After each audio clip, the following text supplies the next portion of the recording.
Alright, well, this is a little experiment.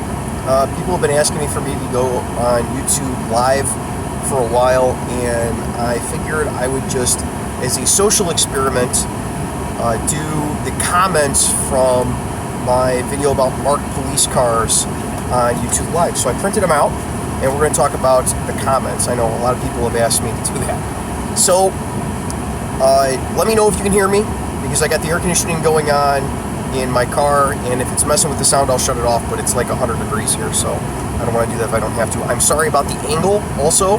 First experiment on the angle, and I don't have a tripod for my phone. So we're going to do what we can do, and if everybody likes this, maybe I'll do it more often, and I'll get a tripod for my phone, and we'll get a better angle on the car. But for right now, you get to see up my nose and see the what's left of the headliner on my car after my kids got done with it. All right, so on purpose, and I'm sure it bothered people that I wasn't responding right away, because I always try to respond to the comments. I didn't respond to any of the comments on the marked police cars video. I think maybe I responded to one and said, hey, that would make a good video, and I just recorded one. I forgot to put it on Instagram because I was saving my camera. I forgot to put it on Instagram when I was recording it, but it was on police impersonators, because a lot of people brought up about police impersonators and why you choose marked cars because of police impersonators and stuff like that, which I don't think is 100% realistic to think. I think people still have to be reasonable in their expectations in the world, but I just did that, so that's coming out soon. So what I am going to do is I'm going to answer all the comments now so that people have an opportunity to talk back and forth, and people get the live, and I get to get the experience of doing the live thing. So we're going to start with the comments as they came in. Right? So Oscar Roman, by the way, if you don't want your name out there, don't comment on my videos, because it's out there anyway. Oscar Roman says, I love your videos and I'm planning on being a police officer myself. Keep up the good work. Ask, you're getting me ready. Thank you. And then someone else said agreed. Well, that's very nice of you. Thank you very much for putting that on there. I always appreciate all the comments that I get. Light bar on the rough. I love the accent being from New York. I enjoy the word differences. Great vid as always. It astounded me it took so long for people to figure out that I'm from the Midwest or from the Chicagoland area with my, my way of saying things, which is kind of ghetto. Let's see what else.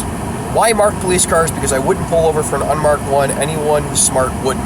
And then we had a bunch of comments back and forth. And so I tend to agree with one of the comments more than a lot of them, and so I'm going to read that one as well. I can't go through the whole discussion, but Chris Jones says, you might want to check your local laws before making what could be a mistake. Where I live and work, an officer has to be in a marked car or be in full uniform. Probably Indiana, because I'm pretty sure that's the rule in Indiana. You can easily find yourself with a felony charge if you don't stop. I understand being cautious due to impersonators, but you really have to be reasonable. Okay, so here's the thing. I don't work traffic, right? Like, it's no sweat off my balls whether this is allowed or not, because I haven't written anybody, like, pulled anyone over and written them a ticket in like 4 months or so, right? But I agree that you have to be reasonable with this stuff, right? And most states have a rule that says either the car has to be marked or you have to be in full uniform.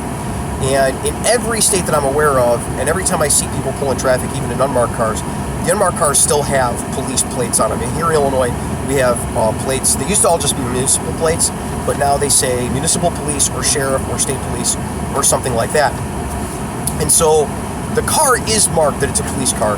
The problem with it, as I mentioned in the last video, this video, in fact, is that from the front at night, which is what everybody's afraid about, like I'm going to get pulled over on the side of the road at night and I'm not going to be able to tell if it's a real police car or not, you can't tell if the car is marked or not, right? So if there's a bunch of like blinding red and blue and white lights coming to the front, you can't tell if it's a marked police car or not. I wish everybody put police across the windshield at the top, or there was some way to like clearly mark it from the front.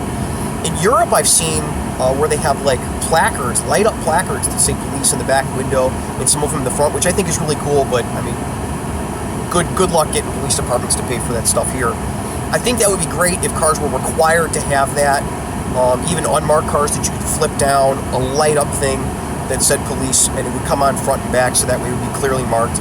I also think it's a good idea if you're going to do with an undercover car, which is what I think a lot of people are mistaking here, is that they're thinking like you're going to have an undercover car, it's going to have just like one little light or lights in the grill or something, and they're going to pull people over, that you should have a marked car come back you up. And with our TAC units, which are sometimes running undercover cars or running unmarked cars that are pretty heavily unmarked cars, like they don't have license plates that mark them as police or as a municipal entity, we'll very often, like if I hear one of our TAC units go down with a car, like a patrol unit will show up so that way they can see, all right, here's a guy that's in uniform and he's in a marked car, and so it's reasonable to expect that that's actually the police, and anybody would think that. Now, the problem with that, as you'll see in my next video, is that I have run into impersonators who had marked cars, full uniforms, IDs, real badges, the whole 9 yards. I mean, there's no way to know 100% for certain, and that's why I really like this one comment. Is like, you have to be reasonable about our expectations and about how you can do the traffic stops, and we have to be able to balance the public safety on both ends, right? So, like, traffic, as much as I don't like doing traffic, is a legitimate public safety goal, right? Traffic enforcement. And on the other end, you have to have the safety concern of people who are impersonating the police, right? And we have to be able to balance those two concerns for each other. All right, we'll move down. Because you can get into that forever. People like make this a sovereign citizen issue, and they're like, the police state, and that's why they're hiding. It's just they just want to write you a ticket, right? I mean, it's traffic, right? I mean, you're that worried about a ticket. They want to write you a ticket. It's not about the police state, right? If anything, you should go talk to the feds, because they use almost entirely unmarked cars for their agents. All right. Also, don't it usually feel good driving a car saying police on it? No, it doesn't. No, it doesn't. It doesn't always feel good driving a car that says police on it, although I'm sure the first few times you do it, it's really cool. I have a hard time remembering that far.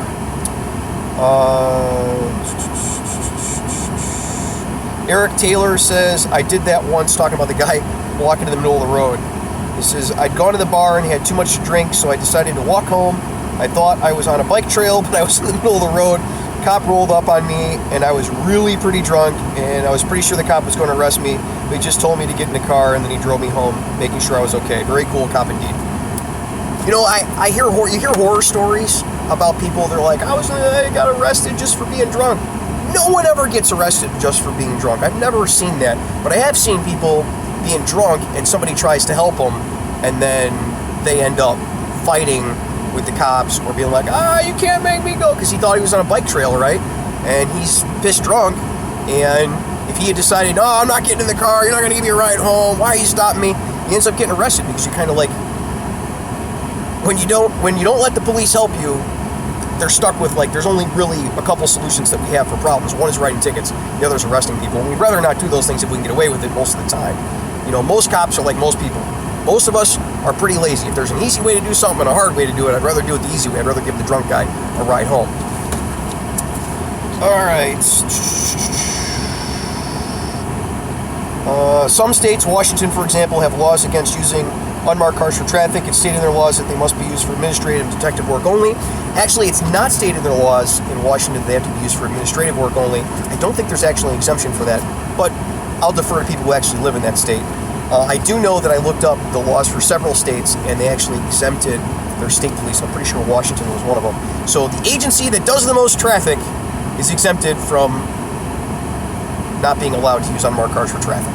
So that kind of kills the whole point of it anyway, because the state's the one that gets all the money from the tickets anyway. Where I'm at, the local agencies, like if I wrote somebody a speeder, my agency would get like $15 of that money. The rest of it, like the 270 whatever, goes to the state, and the city gets $15, and they end up losing money on the deal. By the time I write the ticket, go to court for it, they pay some clerk to enter it in the computer, they pay the dispatcher to be there.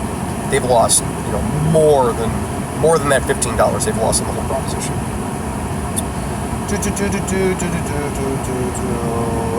What do you think about bringing back the walking beat? I've heard that some cities are having more and more patrol officers walk around, mostly in dense populated areas, and then it gets cut off because my printer's a piece of crap.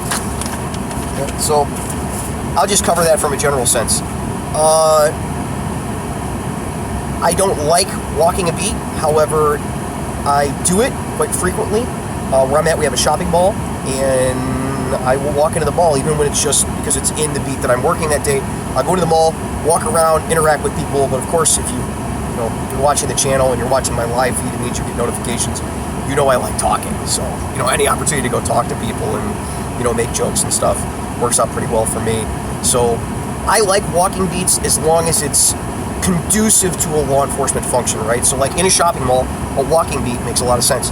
In a populated downtown area, a walking beat makes a lot of sense. And if you've got like a boardwalk area, it makes a lot of sense. Beaches, walking beats make a lot of sense. But I think there's this perception people have that we're going to go back to walking beats where you've got a cop that's just going to walk around your neighborhood. And that's not really realistic in most places. Most places that people live aren't so densely populated that you're going to be able to dedicate a cop or a pair of cops to walking just that neighborhood. And it's unfortunate. I mean, everybody wishes that money were unlimited, we could do whatever we wanted. If money was unlimited, we could do whatever we wanted. I'd be fine with my beat being these 2 blocks and I'm going to walk around. Except in the winter when there's 3 feet of snow or when it's 100 degrees outside. I'd probably want a car then. But it would be great to have enough manpower to do that, but it's not really a realistic expectation to have. And again, we have to be reasonable in our expectations, not just in police having reasonable expectations for the public. The public have to have realistic expectations for the police. Like, I would love to walk a walking beat and just have 2 blocks be my area, but yeah, like my patrol area is actually fairly large. It's going to be like 10 blocks square, and I can't walk from one side to the other in a reasonable amount of time. Like, you're getting your ass kicked in your house. If I'm 10 blocks away, you're out of luck, homie. So that's not really going to help anybody.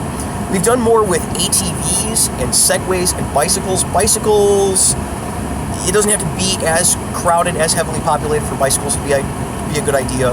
ATVs actually work really well because ATVs will go like 50 miles an hour if you get a good, like we have like a Honda 1000cc ATVs. They operate like a motorcycle. They're a little slower, but for a city, for a suburban area, ATVs have actually worked out really well for us. And so I like the ATV details. I actually wish we could do more of those, but they're not as safe because you're on an ATV. You're doing 40 miles an hour on a roadway with people that already don't know how to drive. So let's see. How much control, KM4WDK, I'm not sure if there's some internet lingo that I don't know there. But he says, how much control do you have over what you wear as your uniform? 0. Tell me what to wear, I wear it. I've said before that, if somebody came in, I got a new chief, and they said, hey, we're going white shirts, black pants, you're going to wear a vest under your shirt, and you're going to have a skinny barrel 38, and handcuffs and a baton, and we're gonna drive, ATVs. I'd be like, is the paycheck changing? No, I'll make do. That's all right. I mean, obviously, I have preferences. I would prefer to have an external carry. I prefer not to have a white uniform shirt. I prefer to have a pretty high capacity semi-automatic handgun with spare magazines and yada yada yada. But like, at the end of the day, it's my job, and the tools are an augmentation to my skills, not a replacement for them. So if they decide that they're going to change the uniform tomorrow, I'm going to wear a Smokey Bear hat, or I'm going to wear a light blue, shirt instead of a dark blue shirt, or dark blue shirt instead of a white blue shirt, or whatever. It's just going to end up with me looking more goofy. I'm going to either look like the UPS guy or a Cub Scout, so it doesn't matter. And I have no control over it because I'm a patrolman. They don't ask my opinion on that stuff.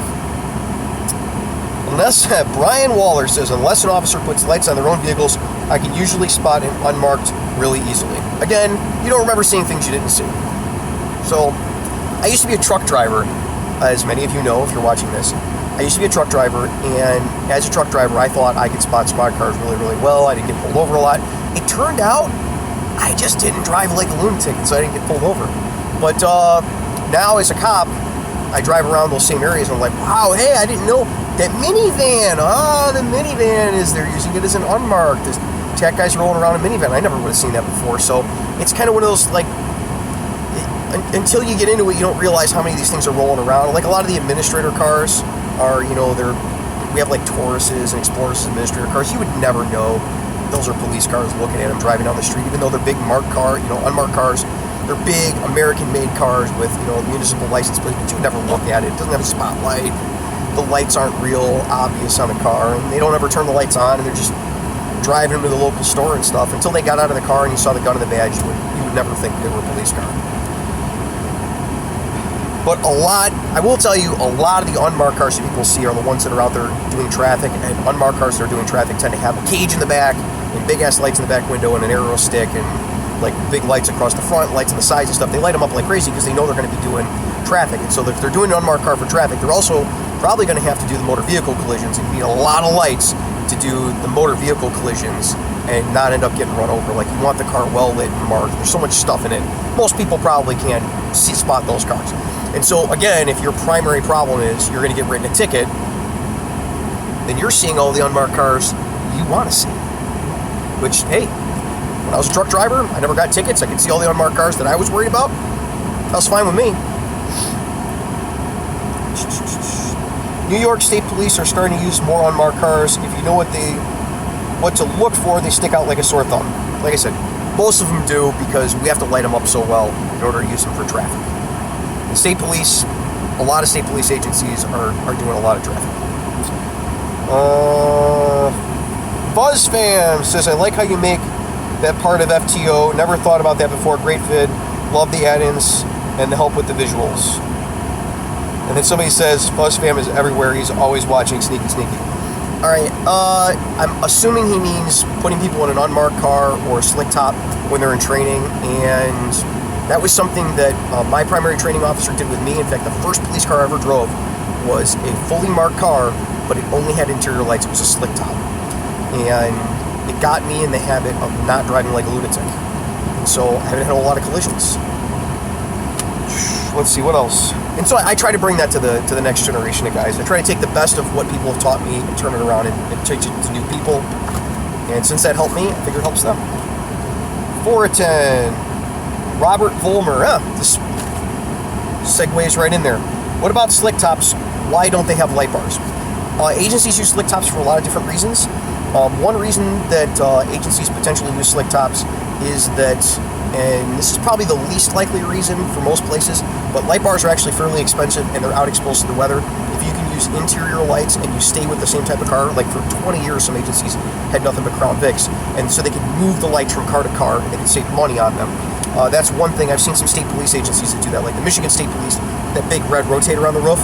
And so that's the only thing that's exposed to the weather. But if you've ever seen the Michigan State Police cars, the big red rotator on the roof, they also have like boatloads of other lights on the inside of the car. And they get to reuse those because they're not exposed to the weather. They don't wear as much because most lights, especially the LEDs now, are solid state. It's been like that for 10 years. Most places are using LEDs.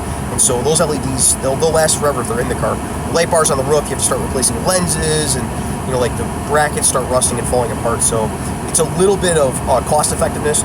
For a highway patrol agency, they used to use more slick tops in Illinois and in Indiana, I know, because the big old light bars, the rotator light bars, used to be like 8, 9, 10 inches tall, depending on what function you had in them, and those would create a significant amount of aerodynamic drag on the car, enough aerodynamic drag that for a state police agency that's doing highway speeds all the time, it would make a difference in the wear on the car and on fuel consumption. The other reason I see is that some places use slick tops exclusively for their supervisors, which has become less of a thing I've noticed, at least where I'm at, now that we have those really thin light bars. Like Code 3 makes a light bar that's only like 2 inches thick. They're actually hard to see. They look like a roof rack on the car. I'm sure you've all seen them, but they look like a roof rack that's on the car. So a lot of supervisor cars will oftentimes be a slick top because they want to like differentiate them from the normal patrol cars. I don't know. And traffic units seem to really like them, although I've also noticed that less as the light bars have gotten smaller. Those little low-profile light bars have made it a lot easier for the traffic units to be low-profile without having a slick top. I guess on the Explorers, the light bar, you barely see it from behind. It just looks like a black truck, so they just use normal, or white trucks, they just use normal light bars for traffic in the Explorers and the SUVs a lot. But I've noticed the Crown Vics and the Tauruses especially, the light bars stick out because it puts a roof rack on their, on their sedan. That's a normal thing, so people can look for them. So that's the reasons that I know of for slick tops. I'm sure there's some that I'm forgetting because I really didn't read these before I did it. I'm just going off the cuff here. And then all the comments in there are people saying basically the same stuff I was saying. Rifleman Pro says, the reason you speak of are exactly why my state uses pretty much all unmarked cars. Have full bars in the back window and full bars in the windshield, grill, headlights, fenders. Also some have even started adding underlighting as well as everything else. Makes them really easy to spot if you know anything about police cars, but they are blinding even in the middle of the afternoon. I don't know, like where I'm at, we don't have a lot of agencies that are lighting their cars up that much. It would be cool to get those like fender lights that go along the side of the car. And I think marked cars should have lights on the side of the car. And I think too many police agencies get away from putting lights on the side of the car because they have a light bar on the roof. And I think that's a mistake. Facebook, keys, and cell phones, the root of all evil in relationships. I would have to agree. That and SSI checks and EBT cards. EBT cards are also a big one. Somebody says Alsip, Illinois. Yeah, one of the pictures I used was from reflective graphics on the squad from Alsip. It's just a stock photo that I have. Some cops can be so predictable. I was on the Parkway and there was a New Jersey State Police trooper and he was super close to some guy's car. Then he switches lanes while remaining behind the vehicle. And I said to myself, he's going to pull him over. Then as we were getting off the Parkway, I see the red and blue is pulling that guy over. Yeah, it's like we do the same thing over and over again and end up getting into a rut of doing it. In fact, that's something that guys have to be careful of. It's getting into a rut of doing the same thing all the time.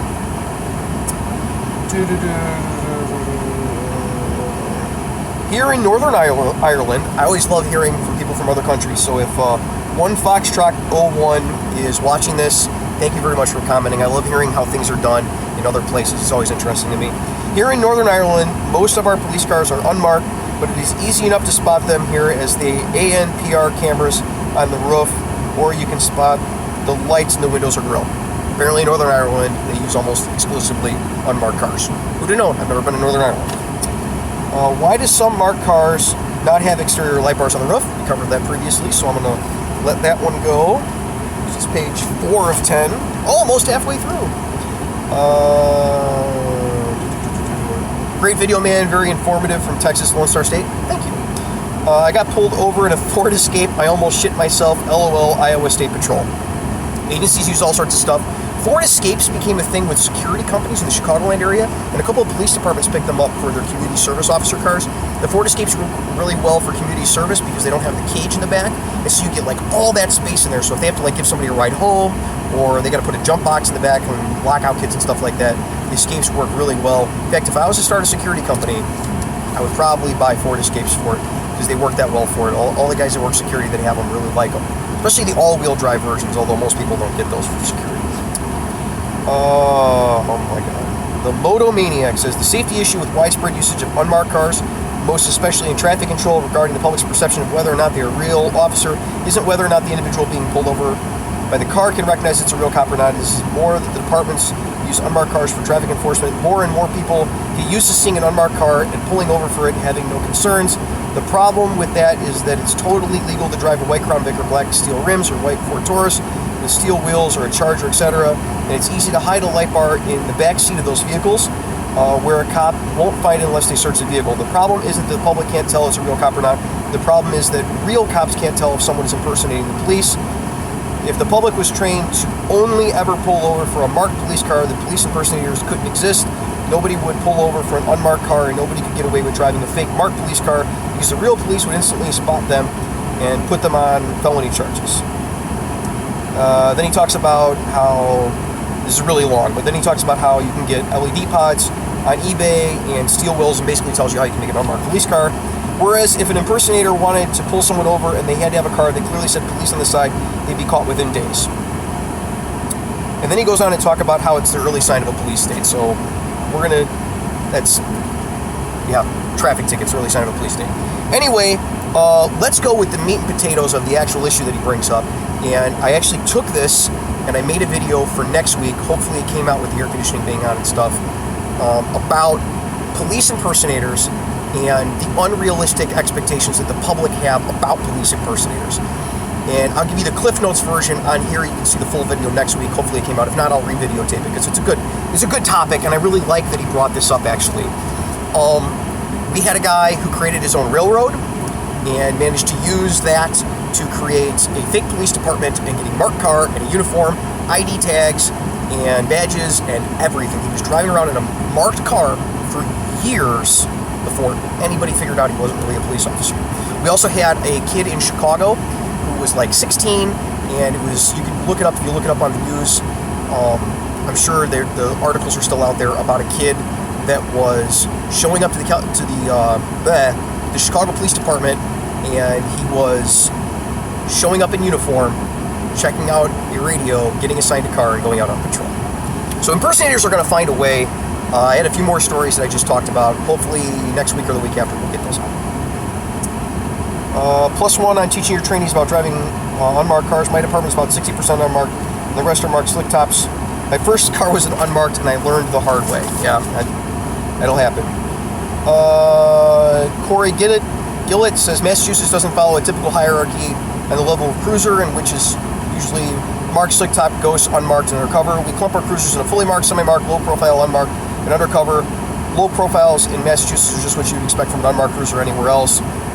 To be, it encompasses everything that remotely looks like a cruiser exterior-wise, including ghost cruisers, cruiser reflective decals, and stuff like that. We have a similar system legally in Illinois, but I try to use a universal system because we're talking to people from like Northern Ireland and stuff, all different states. And so if I did it just for Illinois, people get very confused. And we have like fully marked, which has to have a light bar on the roof, and then semi-marked, and then unmarked, and there is nothing for undercover, which seems silly to me, but it's written by legislators, and what do they know about police? Somebody posted, Alex Borgard puts a GoFundMe. I don't know what it is, I never clicked on it. Actually, we had a guy in one of the surrounding, Winston Same says, actually we had a guy in one of the surrounding small towns, bought a Crown Victoria with lights and everything, and simply didn't have them removed. He used the lights now and then to get through traffic.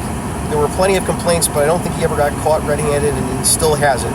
There's another guy who went to an auto shop in a fake uniform claiming to be a cop and got them installed in professional quality lights in his car. So yeah, even if it's a Crown Vic, there's no guarantee it's the police. There's never a guarantee that it's police. That's what the video next week is about. There really isn't ever a guarantee that it's the police. I've seen people with fake police IDs, badges, federal badges. I've seen Illinois State Police badges. Guys badge out and be like, where's your ID? And we're like, and they hand me something that doesn't look right. For cops, it's difficult, but sometimes we can catch them because the stuff won't match. Like I had one guy that the ID didn't match the badge, and I knew what the badge was supposed to look like, and he got caught. But you can't always guarantee that it's going to be that way. We also had guys that from one police department impersonating cops from another police department to rob the idiots of their drug money, which is kind of upsetting. They're all in federal prison now, so that didn't work out well for them. All right, moving right along. Liam Welsh says, love how he says rough instead of roof. You're welcome. How do you not have TBNR_love says, how do you not have more subs? I don't know. You know where would be a good place to ask that? On your Facebook page, your Instagram, your Twitter, your Reddit, any of that. You should make your own YouTube videos about how you're surprised I don't have more subscribers. That would be awesome. Hey Tommy, what is your feeling on armed units in the UK always carrying their long guns with them no matter what, even on the beat slung on their chest? It's my understanding the armed units in the UK go back and forth with either carrying handguns, not carrying handguns, carrying long guns all the time, on the beat, stuff like that.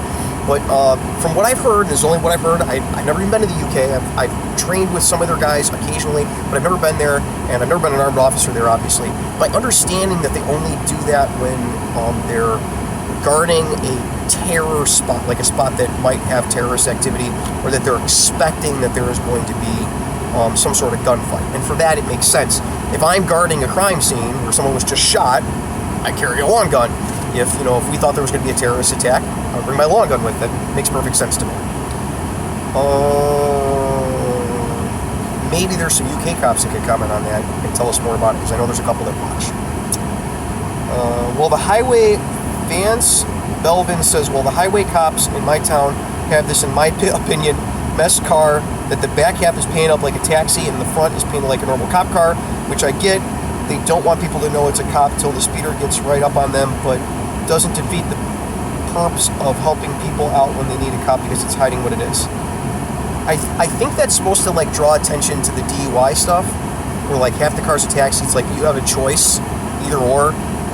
It's like we had around here. Sometimes they'll do like they'll put on the back of the car. It'll say this marked squad car, or this police car paid for by drug money that was seized, or they'll have like the pink cars for breast cancer awareness and stuff like that. I think that's what the half taxi, half squad car is. I've never seen one of those in real life, so I don't know. See, sometimes I do say I don't know. And then a couple of people commented, and one guy says, I think that's a choose your ride unit, assuming it's a Crown Vic that's trying to spread the message against drunk driving. There you go. Yeah, but I see it quite often doing a speed trap. This is interesting. I mean, why are you going to have more car and not use it for something? half of it looks like a police car, you're probably doing all right. And I went backward. That was page 6.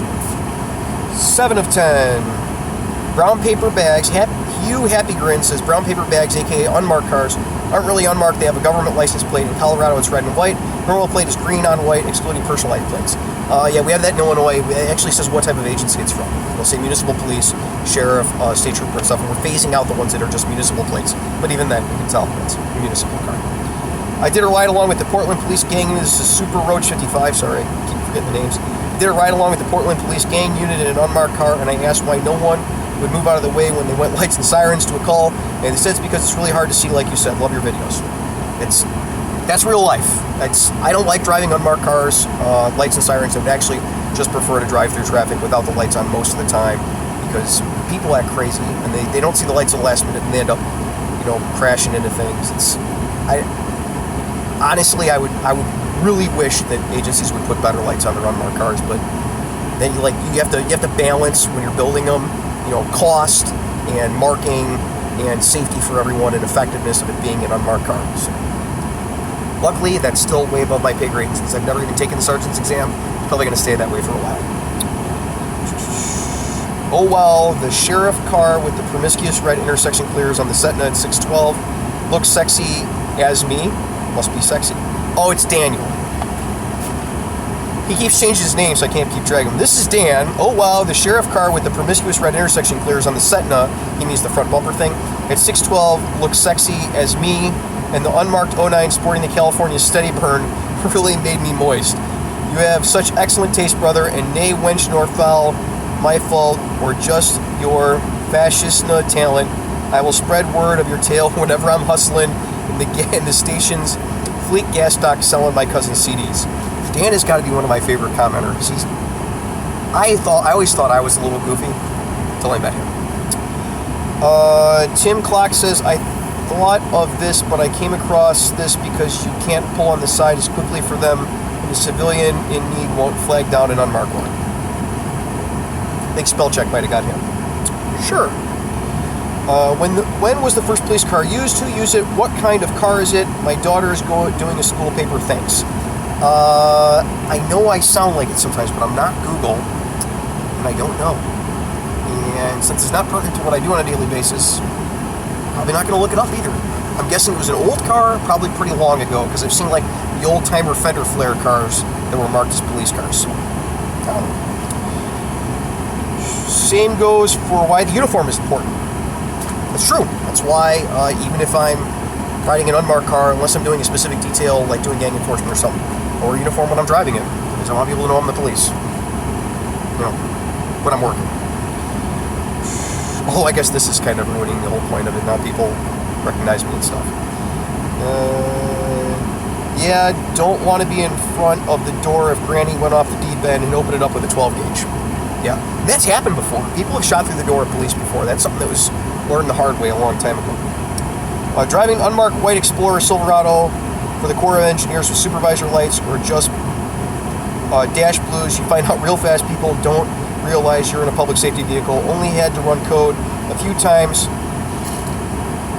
but it was white knuckle the entire time. Luckily, or unluckily, considering our only backup could be an hour away, our core project is in a relatively rural area, so intersections weren't really a problem, so you get right up on it on the turn up. I found that in rural areas, people move over better because they're used to looking out for the volunteer firefighters with the blue lights on their dash.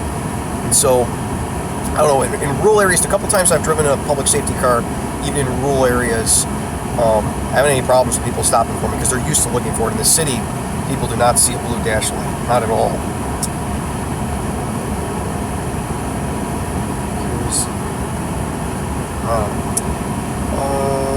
Great video, great information. We need more Gertrude on the channel. People like the voices. Light bars on the roof. All the Explorers in my city are used for FTOs. I just got one, which is really awesome because I can sit in the passenger seat and not be like I was in the Taurus. So, good call. 9 of 10. We're getting there. Eric Taylor says it isn't hard to it isn't hard to remember seeing something you didn't see. It's impossible because you didn't see it. Which is, I couldn't have said it better myself. Marked vehicles, perception, presence, purpose. Thanks for your videos. Love the great info. That's please 77721. I'm going to have you name my videos from now on, because that would have been a really good title. I'm not changing it now because I'm lazy. Supervisor lights or supervisor lights? I don't know. I don't buy them. Are police there to catch traffic? Eric Taylor again. Are police there to catch traffic offenders, or are they trying to prevent traffic offenses? I mean, catching them is good, but would it be better to prevent them from committing the offenses in the first place? Also, why don't we teach young drivers to take responsibility? I've seen so many people complain about cops. You'd think that the practice of issuing fines is some sort of underhanded scam. People have their, and he goes on about it, but I have argued with people, and I didn't hit the show more, so I can't read all of it because I'm not really tech savvy. But there's two parts to there's three parts to traffic enforcement.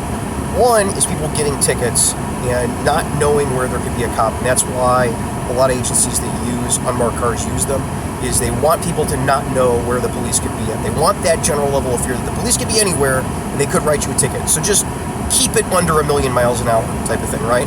And the other one is high visibility enforcement. You see that a lot of times here on I-294 on the interstate by us. The state troopers will do high visibility enforcement. They'll put like 10 of them on a 2-mile stretch of highway, and they'll pull a bunch of people over, and it gets people in the idea in their head like, oh, they tell everybody, like, I saw all these cops pulling people over on the highway, and people see that the cops are out there, they're writing tickets, and sometimes we want them to see it. And then the last area of enforcement is what I don't think a lot of people talk about. I should probably do a separate video, but whatever, I'm too lazy to do that. And that is that when people get enough tickets from the guys that are doing nothing but traffic, they get their license suspended, and then when they get caught doing something else, they get in a collision, or I'm on a call and they drive up and I learn that their license is suspended, they end up getting arrested. That's the final level of enforcement with traffic. And it's a holistic approach. You can't just do one or the other. It's not, I don't advocate that we use just unmarked cars for traffic or just marked cars for traffic, or that we wait till people's licenses are suspended to do anything about it. You have to do all of those things. If you think about it from like a military standpoint, you don't just send the infantry to a battle. You don't just send artillery to a battle. You don't just send the Air Force to a battle, unless you're the United States. But you don't do that if you're trying to win a war. You also don't just use marked cars, unmarked cars, or, you know, incidental arrests, incident to other things that are going on law enforcement related in order to do traffic control and in order to control how people are driving in traffic. Because if you did that, it wouldn't be effective. So we need that layered approach to traffic enforcement. And I think high visibility definitely plays a part. I also think unmarked plays a part. And I think all of the patrolmen out there that are locking people up when they have suspended licenses and they find them doing something else, that also plays a part. I think all of them are important. It's a roof, not a rough. It is a rough here. Explain marked, but purposefully faded out police cars. Ghost cars, I think are just there to look cool. I know some guys that do a lot of DUIs that really like ghost cars, and I've never driven one, so I can't give a really first-hand opinion about them from that standpoint, but I can tell you that the ghost cars here is a way of kind of saying that it's a marked car, because we have rules about when we can pursue and what we can do with marked cars. And if you have a ghost car, like, well, it's marked, but you can only see it if you reflect light on it or you're up close. So it's like, it's a way around certain rules. I don't particularly like them. I would prefer to either have a completely unmarked car that does that job really well, or a completely marked car that does that job really well. I don't like the ghost cars. I think they do a lot of the same things the slick top does, just not as well. It doesn't do any job really well, and I'd prefer a car that does one job really well than a bunch of jobs, you know, really crap. I've heard some guys that do a lot of DUIs like them because drunk people don't see them. So I guess that's fine. Great video as usual. Your Gertrude voice is pretty convincing. You can almost do voiceovers with that. You must know her pretty well by now. I know several Gertrudes. None of their names are Gertrude because I obviously wouldn't use people's real name on the channel. I wouldn't use, you know, real locations and people. I have to often change, you know, details so people couldn't track it back to who they are because of confidentiality. I wouldn't want people saying personal things about me on the internet, you know.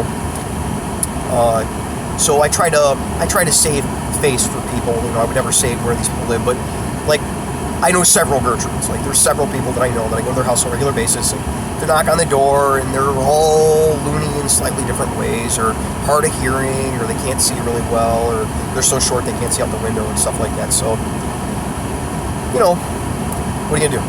Yeah, I do. So I do my Gertrude voice. That's my universal crazy lady or old lady voice. Good video, nice intro. You can thank Devin for the intro. Devin did a good job of the video. If you're watching, Devin, thank you for the intro. People like it.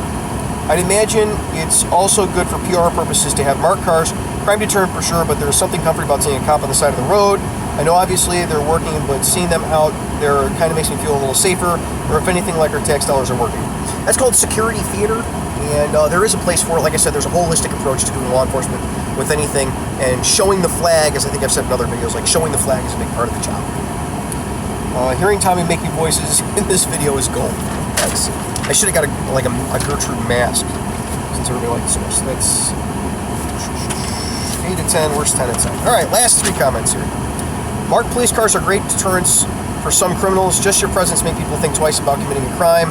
I'm no goody two-shoes, but if I'm going to make an illegal U-turn, you can bet this week's paycheck I'm going to check 360 for police lights and signs on vehicles. I think there might be one in sight. I'll go to the next exit and wait. You know, here, U-turns are only illegal if it's marked as being illegal, or if you might hit somebody else, like it's not a safe place to do a U-turn. So, I'm not, I don't think I've ever written anybody a ticket for an illegal U-turn. It's not a thing here. I know in other states, like, U-turns are illegal, carte blanche and stuff. I don't know. I can't relate to that. Safety first. Buckle up, even if the car is on. I always have, even if the car isn't on. I always have my seatbelt on. It's a holdover from truck driving, and I always tell people, wear your seatbelt at any speed that you don't feel comfortable hitting the dashboard at. Car collisions, if you've never been in one, been in a few, if you've never been in one, if you don't have your seatbelt on, it's kind of like riding your bike into like a tree or a brick wall. So wear your seatbelt at any speed that you wouldn't be comfortable riding a bike into a tree or a brick wall. That's my suggestion. There are times when I'll drive without a seatbelt on when I'm working. If I'm going to be in a parking lot, I think I'm going to have to hop out and chase somebody. You know, that's a judgment call. Again, anytime we do that, we're rolling the dice, right? You know, you're rolling the dice with your own safety, so you have to use your good judgment in those cases. But I make it a habit of always wearing my seatbelt, and I think that's a good habit to make. The seatbelt should be our default, and then we should be thinking about, no, I'm not going to wear my seatbelt because of X, Y, Z. We should be putting the seatbelt on because we think we might get in an accident. I've driven both marked, Johnny Reb says, I've driven both marked and unmarked vehicles. Unless I'm looking for someone or I'm trying to watch for speeders, I much prefer my marked truck. A lot of that has to do with the fact that we have 3 unmarked Tahoes for 18 guys on the shift to use, and they're ragged out. That's the last comment. I would prefer a marked car for regular patrol. So I would agree. And our unmarked car is totally destroyed too. Like it's pretty tore up. And our unmarked car used to be my marked car. It was actually my marked car back in the day. And they took the lights and the graphics and stuff off and made an unmarked car and assigned to patrol, which is cool. Let's take you guys in there. I don't know how to. Oh, I can go back and read comments. Well, this will be fun. Hello, hey, hello, hey, thanks, hey, hello. Are you in a Vic? No, I'm not. This is a, here's the battery pack I was using to hold up my phone. Here's the tape from my last class that I went to that I had in my car. I am totally in my personal car, and I only make videos in my personal car. I don't ever do them in the squad. Yes, we can hear you. Good. I saw that. That's the last comment that I read. We can hear you. You can hear you. Just see it just fine. We can hear you. Hello from Canada. Hello from Illinois. Do all cars have good AC? I just had to fix mine today. Mine was broke. Most cars have good AC, squad cars do. I've had one that didn't have AC at all. That's a bummer in the summer. Put camera on head. Negative. Are you in a Crown Vic? No. Hello from Germany. Hello from Illinois. The video was comprehensive. Thank you. I try to make them as comprehensive as possible. People are always going to have questions and comments, and so, you know, I always forget the camera's down there. I try to make them as comprehensive as possible so that people learn something from them, and, you know, we're not hitting arguments in the comment section, although, you know, sometimes arguments are good. It's nice to see from different people's opinions, points of view. Signing in from California. Thank you, Security Officer 13. In Ohio, we can't pull traffic in an unmarked car. Good to know. I haven't seen that statute. I always like when people will be like, I had one guy say, like, the sheriff's the top law enforcement authority in Missouri or whatever, right? And then I'm like, where's the statute of that? I really want to read that. And then they'll go look it up, and they can't find it, and I can't find it. And we're like, I think sometimes some of this stuff is not statutized, but it's like such a universal rule that we just take it for granted that it's the statute somewhere. I don't know, but I'd be interested to see that. If you could post, like, in the comments of this or the other video, the statute for Ohio, I'd be really interested to read that, because I'm always interested in seeing how other places do it, especially other countries, but other states would be cool too. I know most places around me, I know Indiana, you have to wear a uniform, which just seems like a smart thing to do. Hello from Wisconsin, hello from Illinois, hello from Bakersfield, California, hello. So how eight's everybody doing? I have no idea. I'm doing good. I got my Frappuccino here. Look, I didn't slurp. Can you tell citizens only last and badge number instead of first last name anyone's? I'm not required to tell anybody anything when I'm in uniform. I don't have to provide ID. Department policy says that I have to wear my badge where it can be clearly displayed when I'm out of uniform and I'm taking official enforcement action. And my uniform has my name written very big across the front of it. If you've seen my little, I don't even know if I can put the tags in here, but if I can, I'll put it up there. You've seen my vest video, you've seen that there's a place for my name tag, and that's how big it is. Like, it's clearly evident, so I don't have to tell people it's written on my uniform. Like, that's why it's there. Do you know anything about a cadet program? You see, it would be hard for me to say things about that without giving away where I work, and we all know I can't do that. We do have a cadet program, and I actually just had a cadet riding with me yesterday, and she's a very inquisitive young girl, was very surprised at the things like eating and comb. But I like the cadet programs, but I'm not personally heavily involved in them. Like, every once in a while, I'll have a cadet ride with me, and that's about it. We just write police on the plastic parts of the light bar. Okay. Looks like it might be from Russia. I don't know. Police written in the top 4-inch blocks on the video dash recorded. This is not a Dodge Charger HRM. Okay. Can you drink in public in America? Sure. I don't know. That's everything in the United States. If you're not from the U.S. and you're watching this, everything in the United States, like, everybody has for public safety things, and each your municipality over you can. Sorry, I lost connection there for a second. What's your opinion on CCW holders? Most of my friends are CCW holders. In fact, I might even teach. How pro-Second Amendment is he? Is he pro-Second Amendment enough to be the guy that teaches classes to CCW holders? Actually, several of my friends also teach classes for CCW holders. So, in Illinois, you kind of have to be a cop. At this stage of the game, they're just kind of getting it out to the rest of the public. But for a while, you had to be a cop in order to, like, have the proper classes and credentials to teach the CCW classes. I'm sure now they're coming out with them for everybody. No, it's called public intox. Well, depending on where you're at. In Illinois, we don't have a public intox law. Or you don't. Depends on your county or state. True. I'd rather enforce the. Nobody gets into this to do.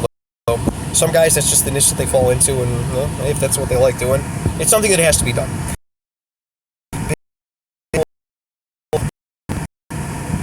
Thanks. That's okay. And Big Boy writes, "I do LOL." Okay, maybe I should pre-read these before I say them. Did you hear about the escaped convicts in Georgia, right by my house? I don't know where you live, and no, I didn't hear about these. Nobody says that that's fair. Police, good to know. Civilians need to have a realistic view of police. It's a realistic stuff to spend $100,000 to put a cop in a car to have them drive through the drug-infested neighborhood in my way to get a donut. I think it is. I love donut. Oh, my connection's terrible. I love America. I'm going to have to kill this pretty soon because I keep losing connection.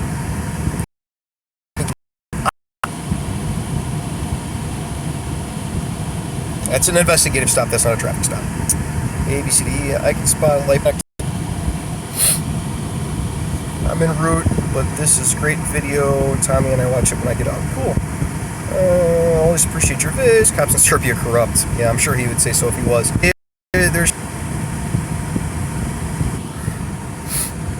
I would say you should check with your state representative about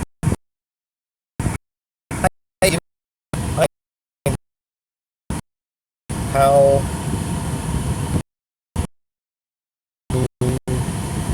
block. I just did. Hold on. Doop. Nope. I totally blocked it. Problem solved. Okay. It's back in the 1830s. Just recently. Thanks for releasing it on your own, and then I don't have to. Usually, to watch your video on various in police departments. Hazmat, where I'm at, tends to be fire departments, and SWAT. Almost everyone has some way of achieving having a SWAT team on a scene. Most towns where I'm at that are like under 500,000 people have like an organization that comes together and creates a SWAT team that services like a large area. Do you carry off-duty? Yes. I suggest regular people carry guns. Why wouldn't I carry off-duty? Thoughts on cybercrime? I hate working them. What's the dumbest thing you've seen a cop do? That's rough. I've seen people do some pretty dumb stuff. That would be a good video, though. My dad's a mechanic for the PD. Cops are nice to him since he fixed the AC, yeah. If there was one department that shaped your desire to be a cop, for example. I wanted to be, when I was a kid, I wanted to work for the Department of Interior Fish and Wildlife Management. I always thought that would be cool because I was a Boy Scout, I was an Eagle Scout, I worked in Scout Camp. I thought that would be a really cool transition, and then I ended up working on the South Side. What are you going to do? Get free coffee, food, or discounts on purchases. Discounts on purchases? I mean, are we talking TVs? Or are you talking coffee? I kind of set the standard at like, is this something that's essentially free to the store? And they're like, oh man, we want you to come in, grab a donut and a coffee, right? And that's entirely different. Like, that's like being nice to somebody, right? And I've seen businesses give people free coffee that weren't cops before, the free donuts to people who weren't cops before, because that's something that for the business, there really isn't an extra cost associated with giving it away. But when you start talking like, oh, we're going to give you 50% off TVs, I don't know about that. Unless you like working security at the place and you're getting money off for the TV because you're an employee of the store, because a lot of stores give their employees discounts. That's a little rougher. I know a lot of places have rules against guys taking any type of gratuity, like just a cup of coffee or something. And I don't know about that. I mean, a cup of coffee is a cup of coffee. I give people free coffee all the time. You know, like if somebody comes into the station and like, hey, you want a cup of coffee? Like that's kind of a universal thing in business. So I don't see why that's really an issue. Like nobody's going to get favor with me because they give me a cup of coffee or a donut. That's not like that's normal. That's like business etiquette. When someone comes to your business, you give them coffee and a donut if they're there for a business purpose. I don't see why that would be a big deal. Ohio 4549.13. It's the Ohio statute you're looking for about the unmarked cars. I'll have to look that up later. Hopefully I can see these. I've never done this before, so I don't know if I can see these later on. So I can't copy paste it in, but I actually will go look that up. The only other one I found was Washington and exempted the state police. I don't give cops discounts and such to encourage cops to patronize their business, so you get seen as a place cops are.